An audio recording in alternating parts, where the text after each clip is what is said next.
Okay, getting started with our 9th data analysis bootcamp class, going into hacker statistics. This is a little bit of a confusing class, to be honest with you. I'm not confusing in the sense it's a lot to take in.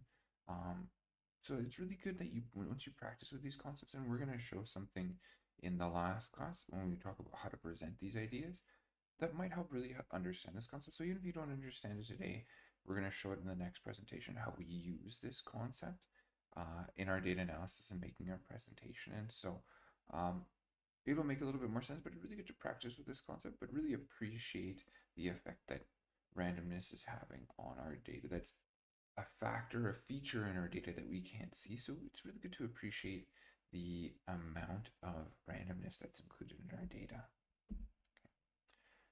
And so central limit theorem is a fundamental part to how hypothesis tests are working, and we'll see it in action today. And it's one of those quirks of math that allows for some cool things, and we'll see how we use it today.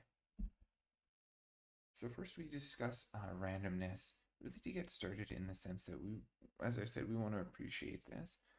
We always want, when we take a sample of data, our goal is not to understand that sample, it's to understand the population as a whole.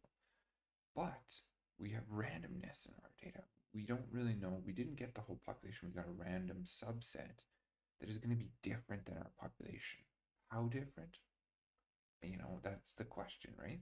It's there. We just don't know how different. And we need to do things to factor that the understandings that we could be seeing could be just because it's a sample and not really different. And that's what leads into hypothesis testing. But we'll use hacker statistics today to visualize and really understand how hypothesis testing works. Okay. We just need to we just need to know that it's there, accept that it's there, and appreciate that it's there, that we have randomness in our data. We just can't see it.